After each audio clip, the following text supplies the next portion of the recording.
Nandito kami muli, live na live dito sa ating tinaguriang Garden City, the top lead city in the Southeast Asia. Grabe naman, napakaganda. At ngayong tanghaling ito, matapos na napakatiktik na araw kanina, sa sobrang tiktik namatay ang internet. Pero hindi pa rin namin palalampasin ang oras na ito na hindi na makikita ang actual na itsura ngayon ng ating napakagandang proyekto. But before anything, gusto ko lang ipakilala sa inyo ang aking napakagwapong kasama. Ay, bawal nga pala kasi COVID. Social distancing. Social distancing. So, hindi rin kita mabeso-beso. Cute pa man din, no? Yung mga dalaga dyan. Today, kasama natin ngayong hapon na ito dito sa Alabang, si Mr. Patrick Tano. He is the Assistant Project Development ng Studio N. Okay? Say hi sa ating mga kababayan. Hello! Ngayon, kung makikita nyo, andito kami sa likod ng Philinvest Axis, yung in-explain sa inyo kanina, which is the latest development dito sa Northgate Cyber Zone. At ang ating naman pag-uusapan ngayon is the Northgate Cyber Zone. Ano ba tong lugar na ito na, yung buong Philinvest City is around 244 hectare. Ang laki, di ba? Ito yung kanina in-explain sa inyo na napakaganda, na ako mismo na humaling. Pero itong lugar na to, anong tawag dito? Sa lugar na to na ang tataas ng building, napakadami talagang building, may axis, may vector, may genpack, ang daming building na nakapalibot dito. Nakikita nyo hanggang doon. Ano to, Pat? Northgate Cyber Zone po ito. Northgate Cyber Zone is around 18.5 hectares. So malaki din pala siya, no? 18.5 hectare ang Northgate Cyber Zone. 18.5 hectares, tapos home to 55,000 employees. Wow! Isipin nyo, dito sa loob ng Northgate Cyber Zone, which is considered as the IT center of the South. Tama? Yes po. IT center. Ay mayroong 55,000 employees presently working inside the Northgate Cyber Zone. Totoo ba to? Oh, Northgate Cyber Zone alone. Alone, ha? So, ibig sabihin, itong 18.5 pa lang, may 55,000 employees na. Why do you say alone? Saan pa meron mga employees? Kasi sa loob ng Philinvest City, meron din tayong ibang office developments. Doon, na? Yung 244 less 18.5. So, sinasabi ni Sir Patrick na meron pa din daw doong mga employees which is not counted at the 55,000 present employees dito, no? Correct. At nadami pa yan dahil hindi pa tapos yung Axis Towers 3 and 4. So, ibig sabihin, yung presently na 55,000 na employees dito sa IT center, not yet considering na meron pang dalawang Axis Tower na itinatayo. 4 kasi to. Ito yung mga present, ha. Hindi po kasama dito yung mga old na nakatayong building which iikot namin kayo, no? So, meron pang dalawang bubuksan na Axis Tower. Ito nasa likod namin is already the Axis Tower. Ito. Kita nyo? Ayan. Hello. Axis Tower 3 po yun, under construction. Nabubuo na po siya. Ito. Ito yung Tower 3. And Tower 4, andun. Tabi po niya. Grabe!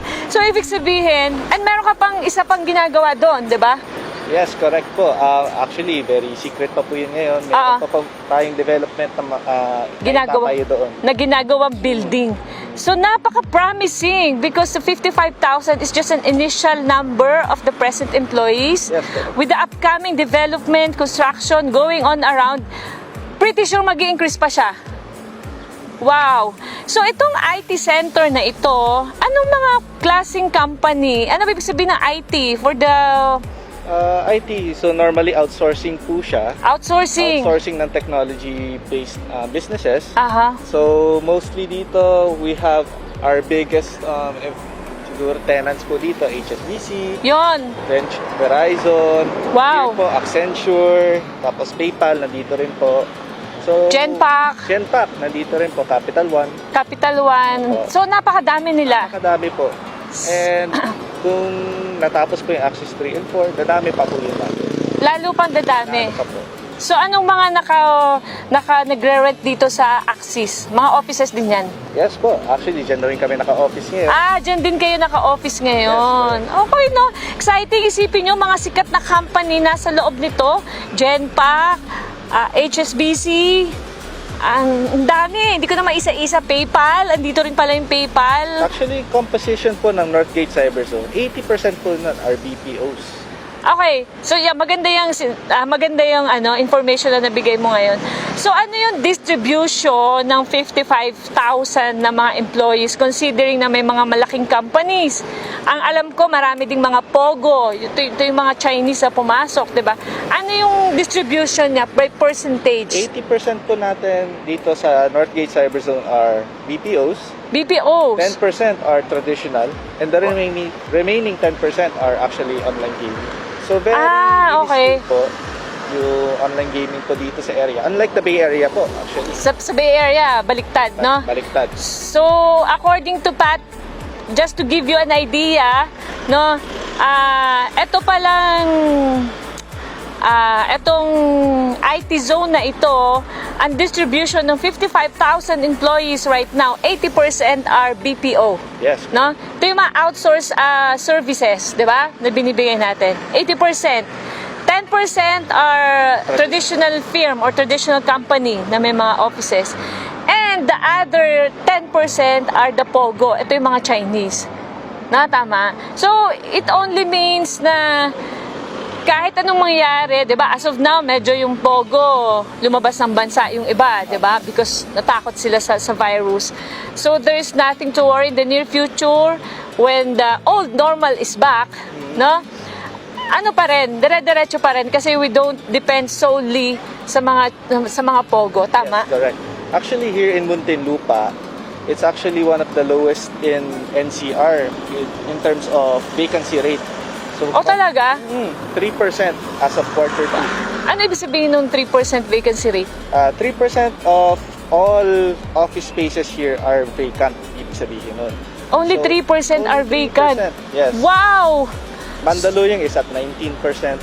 Overall average is around 3.6.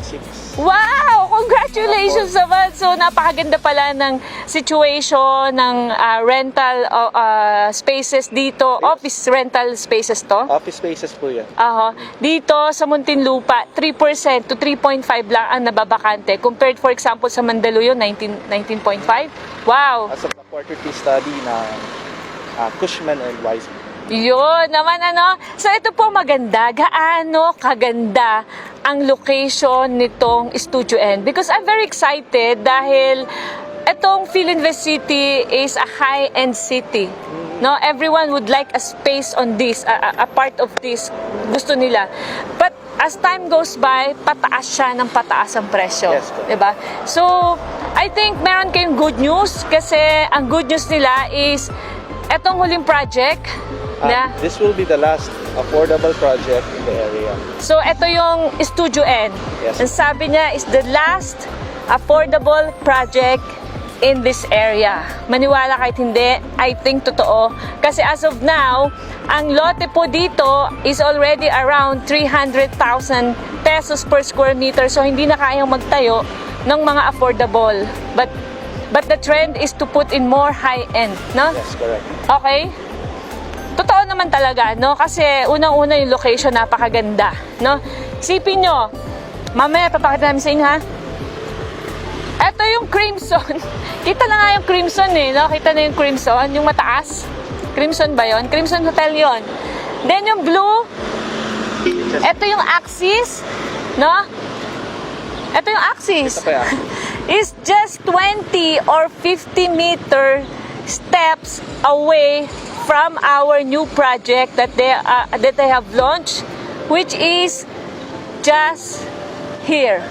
Yan na, 50 meters away. Tama ba? Ito na, ladies and gentlemen. Saan ang 2 cents po? Yan. Ladies and gentlemen, I'm going to present to you yung latest project na napakalapit. Sipin nyo, tumalikod lang ako sa Axis, andun na, di ba? So around 50 meters away, di ba? Parang paano tayo? Ito na siya. 2 cents. Yung nakikita nyo na blue fence, no? Yan. Pwede mong ipakita, lumapit ka doon, Joel. Yan. So, yung nakikita nyo, blue fence, yan ha, nakialam ako. Kasi sabi nyo, hindi kami importanteng makita yung project. O, yan ha. Lapit tayo, lapit. Tama ba, Pat? Yes po. So, ito yung kung kayo ay kasama namin dito nung January, nagbigay tayo ng charity. Ito siya, yung The Haven. Ito. Kaya lang maaraw. So, after nung The Haven na charity, nakikita nyo blue fence. Yan. Na? Yan pong blue fence na nakikita nyo is yung ating bagong nilo-launch na project, which is Studio N. The last affordable project dito sa Philinvest City. Wow! Mahaba siya, no? Yan. Actually, hindi ko nakikita kung nakikita ninyo kasi matindi yung araw. No? Ito siya. Lahat po ng blue fence. Yan, yung mga nangihingi ng update. Ito na po siya.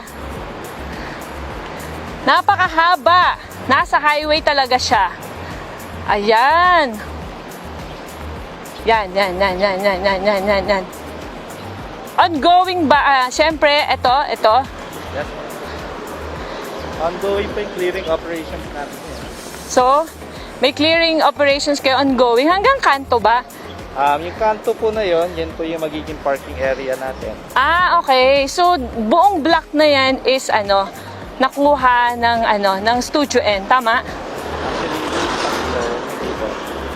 Ito. Blue. So, ang likod natin is, pwede man nang kunin Joel para naman makaka-focus. Yan. So, liban tayo kung gusto nilang makita, no? Okay. So, wow, siga. Ito po yung mga call center. Pakita mo to, Joel. Pakita mo. Yan. Okay? Yan. Okay? Dito ka, Joel. Alam mo ako dito. Kita ba yon? Okay. Nakikita niyo po yung likod ko. Ito na yung sangkaturbang mga call centers or BPO outsource services na nasa likod natin. So, nagkataon na may bakante pang lote dito. So, tinatayuan ng Philinvest City, the developer ng bagong project, which is the Studio N. Tama? Correct. Ano ba itong mga malalapit na building na to? Ito are office buildings as well. Vector 1, 2, and 3. Wow. So, itong lugar na to is developed na. Apo. Fully occupied na rin po mga to. Fully occupied na, no? So, anong update natin sa mga nakapag-invest dito? Dito tayo. Ito siya. Anong update natin tungkol dito sa... Ako, maraming excited sa ibang bansa about the construction. Ano ba nangyari na? Siyempre, nagkaroon ng pandemic. Nangungulit sila. Ano na bang update dito sa ating Studio So, N? we'll continue with construction starting January. So, nag-stop muna siya ngayon, no? Nag-stop mo muna. Safety Actually, first kasi bawal talaga ngayon, no? Especially yung mga big construction, bawal po na marami, no? This will push back our turnover date to Q4 2023. But we'll keep you posted on that. We will restart yung construction on Next year, January. first quarter of 2021. Okay? Pero, wag po kayong mag-alala. We'll keep you updated. Ang maganda po, because of the pandemic, nagbigay tayo ng promo at nagkaroon kayo ng chance na makapag-invest dito sa napakagandang lugar na ito. No? Meron ba kayong mga katanungan tungkol kay ating proyekto? Meron ba? Nakaka-excite. Isipin mo, 55,000. Alam, maganda lang dito. Sabi nga ni Sir Terence, no? Sabi niya, you know that 8 years ago, dumating kami ng Philippines. I stayed in Italy for 15 years sa Europe. And we all know how beautiful yung Europe. Sa pag umuwi ka ng Pilipinas, di ba? Nung nakita ko itong Philinvest City, I really fell in love right away. Kasi para kang nasa Europe pa din. And then, siyempre, iba yung kapitbahay mo dito. Sabi nga ni Terence, kung gusto mo makita ano yung magiging ng future ng mga anak mo, tingnan mo yung mga kapitbahay mo. Kasi yun yung lagi mong kasama, yun yung nakikita mo, dun ka ma-inspire. And here in Philinvest City, talagang ang mga nakatira dito are people who are very successful. They have big dreams. They're really working hard to meet their dreams and their targets. So now you have the chance to be part of this Philinvest City, the last affordable project of Philinvest City. Kaya I hope na you grab it. Meron ba kayong mga tanong? Meron ba? Wala naman. So, gusto niyo ba makita yung loob? Wala kayong makikita kasi Clearing pa lang. clearing pa lang siya. Pero pwede pa makita nila kung gaano lang kaluwang. Pwede naman makita.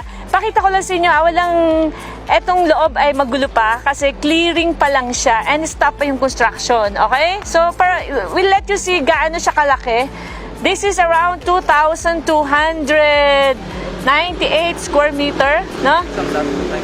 Ha? So, mga 4,000 po siya. Mga 4,000 square meter? 4,000 square meter. Okay. Guys. Yan. So, ito po yung loob. This is around 4,000 square meter pala. Sige, videohan nyo. Yan, videohan nyo. Yan. Napakaganda naman. All greeneries pa rin. I think yung likod is a subdivision. So, maganda yung paligid. Ayan. Buti na lang kasama si Sir Tano. Ayan, nakita niyo na. May tanong. May tanong.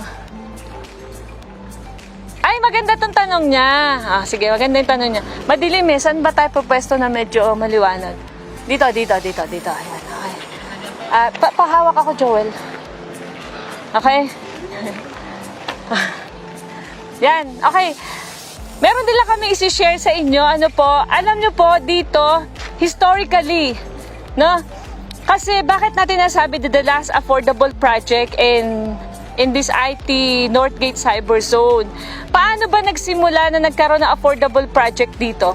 So, nag-start po tayo dito sa Studio 1 and 2 actually. Nandito lang sa dulo nitong street na to. Yeah, mga 100 steps. Yung unang project 10 years ago is called Studio 1 and Studio 2. That's around 900. Yeah, 10 years ago that is 900,000 pesos isang unit, 12 square meter. Para parking lang. Parang parking, di ba? But after ilang years, it's sold out. Tama? Wala na siya ngayon, di ba? Sold out.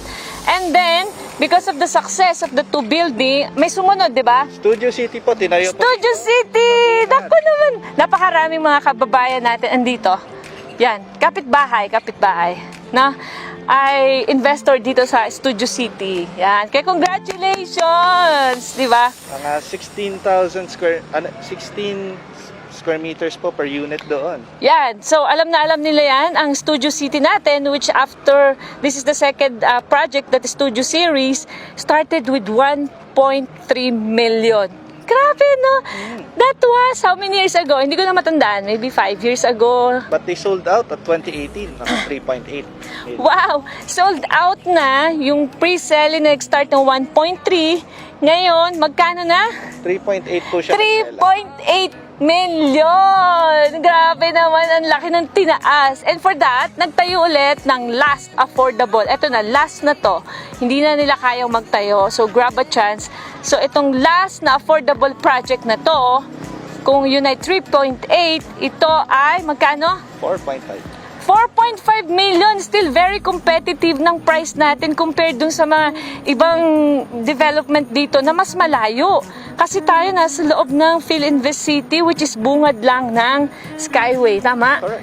Ang daming daan na pwedeng lusutan. Pwede kang lumusot ng Skyway, ng SLEX, ng Alabang Zapote Road. Okay? So grab the chance kasi this is only 16,000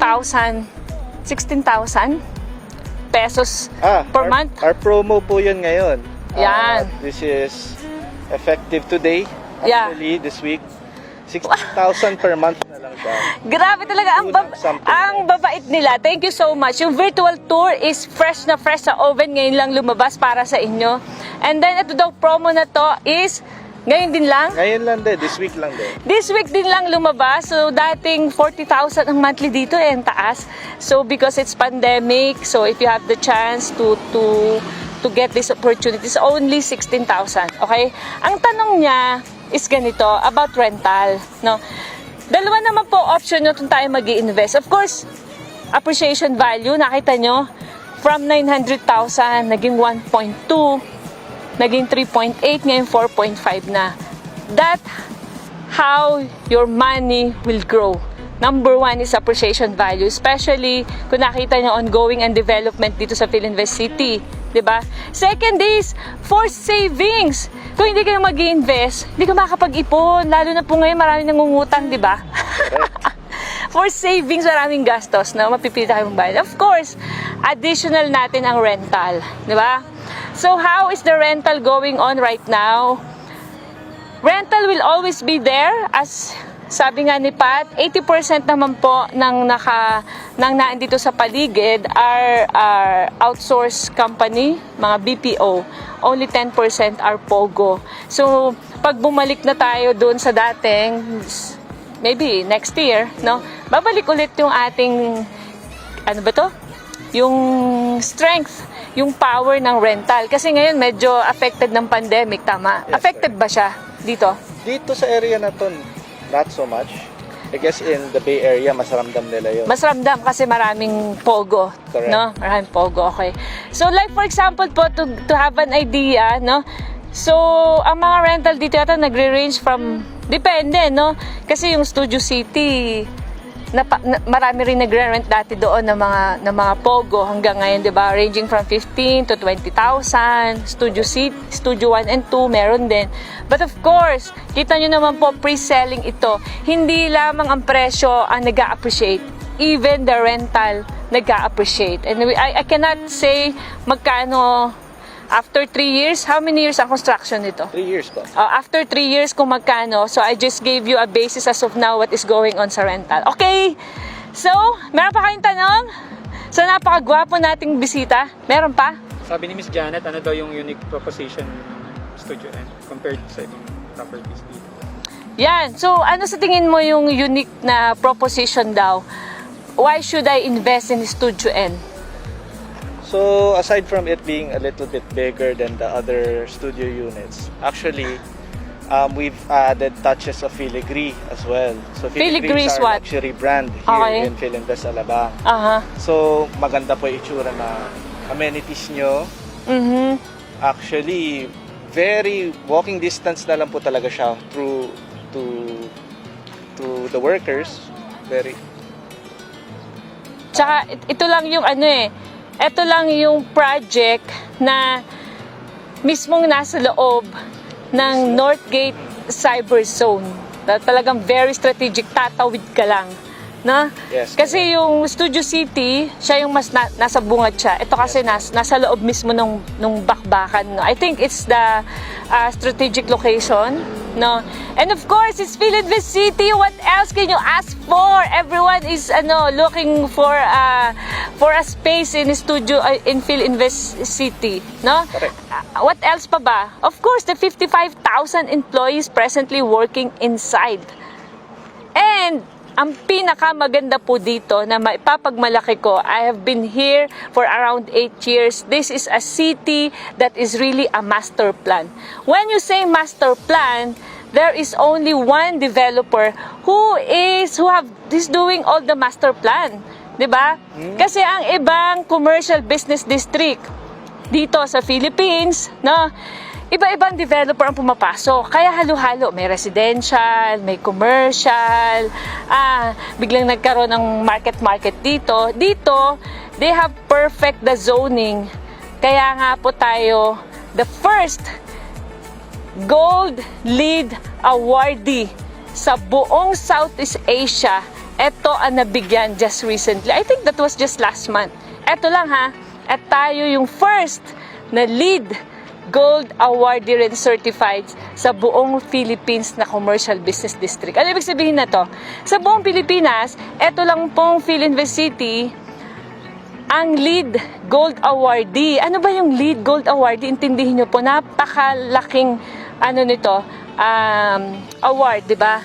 Kasi, ibig sabihin nun, ng LEED is Leadership in Energy and Environmental Design for the Neighborhood Community. Ibig sabihin, sumusunod tayo sa green building, di ba? Parang Standards. green standards, close to nature, wala kang sisirain na makasila sa environment at sa nature. And dito lang meron yan sa Philinvest City. Okay ba, Miss Janet? Meron pa ba kayong tanong? Wala na? Wala na! Ngayon, igagala namin kayo. Papakita namin sa inyo kung saan itatayo ang Mitsubishi.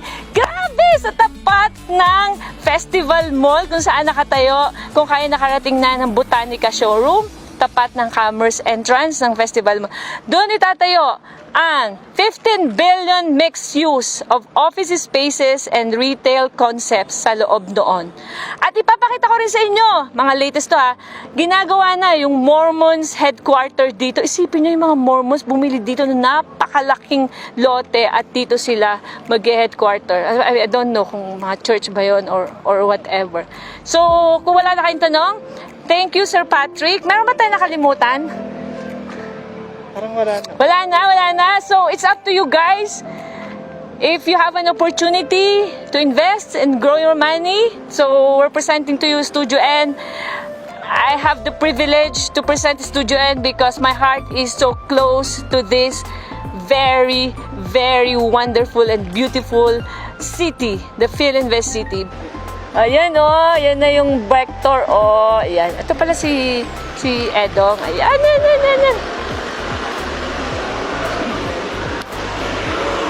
Ayan, kinokontrol tayo ni Kuya. Buti na nasama natin si Patrick.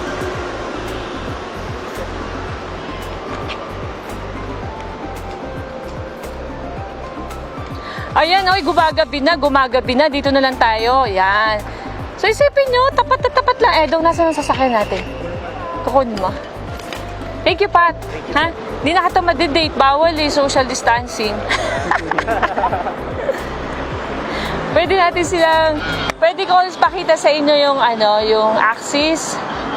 Papakita pa ba natin sa kanila? Pwede nyo sabihin, lahat ng mga commercial spaces dito napupuno na. Actually, puno na. Oo. Iko-construct na lang. Actually, hindi nga nakakuha. Gusto ko sana magtayo ng business. Dito sa loob, Dito di ba? sa Axis, puno na yan. Puno na? Oo. So, lahat ng commercial centers dito sa baba, sa Axis, puno na, pinagagawa na. Gusto nyo makita? Nakita nyo na ba? Tingnan natin. Sige, muna natin. Hanapin tayo ni... Yan, okay.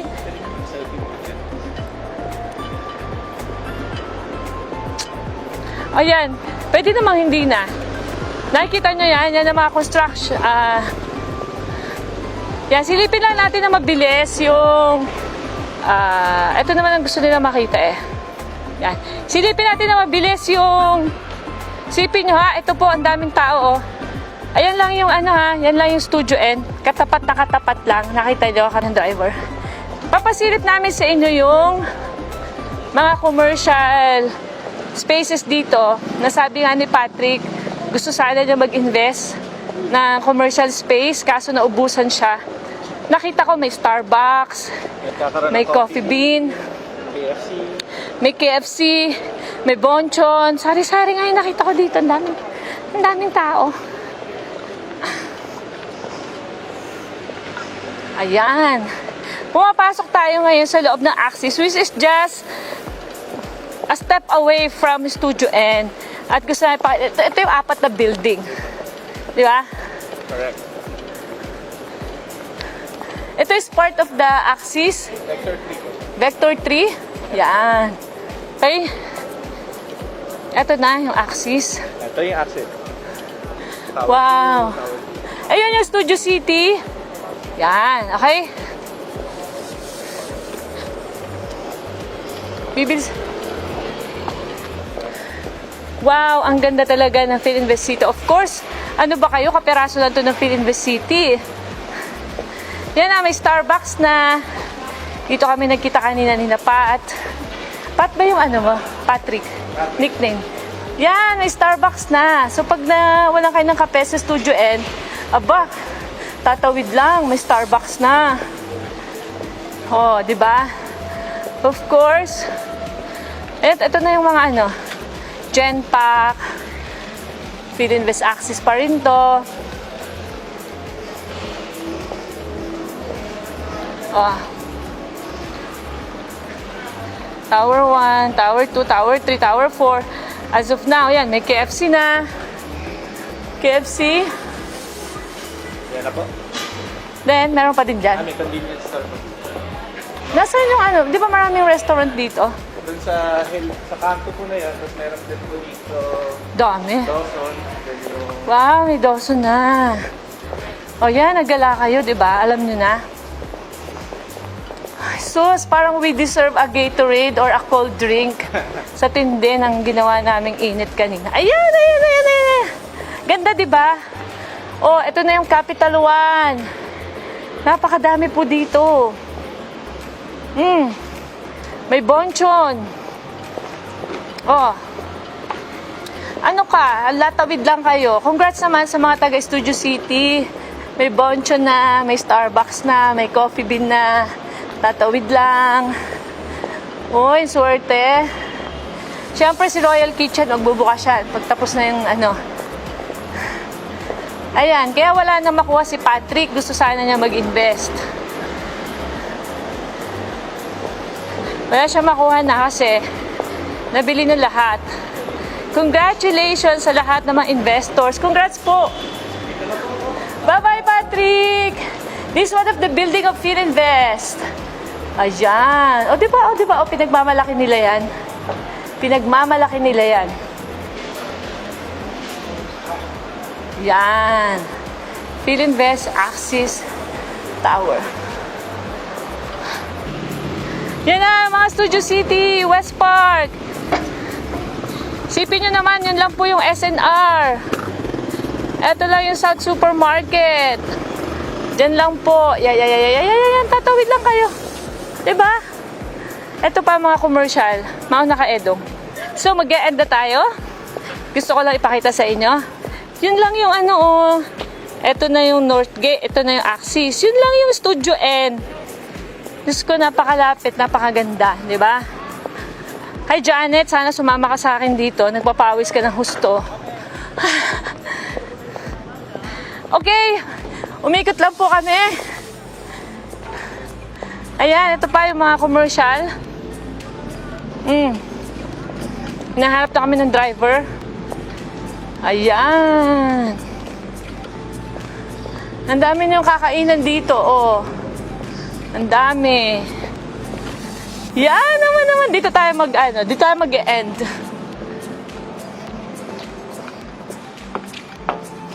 Yan. Bakit na tayo ng Studio N. Yan. Naku. Yun naman, no? Yun naman ang mga unit nila. O, kitang-kita. Swerte naman itong mga nakabili sa Studio City.